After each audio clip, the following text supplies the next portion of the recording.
प्राचीन काल में अवंती राज्य पर एक पराक्रमी और धर्मपरायण सम्राट राजा सोमकेतु का शासन था। वे न्यायप्रिय, दयालु और दानशील थे। उनकी कीर्ति इतनी फैली कि लोग उन्हें देवताओं के समान पूजने लगे। एक दिन राजा ने संकल्प लिया कि वे सभी याचकों को दान देंगे, चाहे वे कुछ भी मांगे। उनके महल के द्वार पर हर दिन हजारों लोग आते और भोजन, आभूषण और आवश्यक वस्तुएं दान में देते।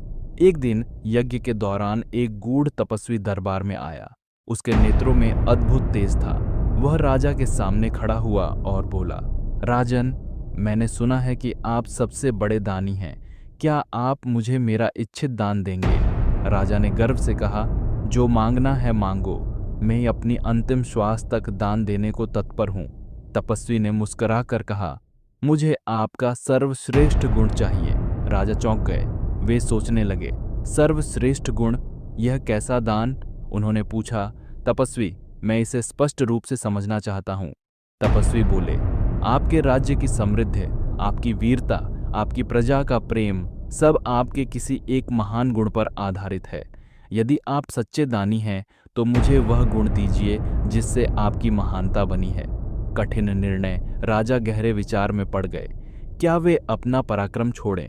क्या वे अपनी बुद्धिमत्ता छोड़ें या दानशीलता ही छोड़ दें?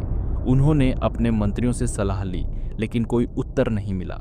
तभी उन्हें स्मरण हुआ, सच्चा दानी वही है जो अपने सबसे प्रिय वस्तु को भी बिना संकोच दे सके।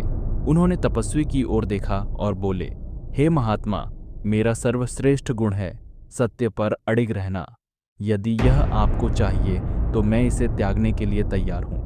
तपस्वी ने राजा को गहराई से देखा, फिर हंसकर बोले, राजन, मैं कोई साधारण याचक नहीं, मैं स्वयं भगवान विष्णु हूँ। मैं यह देखने आया था कि क्या कोई राजा अपने सत्य और धर्म को भी दान कर सकता है।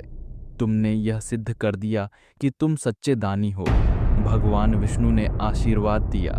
अब से तुम्हारा नाम लोकों में अमर रहेगा और तुम्हारी यह कथा युगों तक प्रेरणा देगी।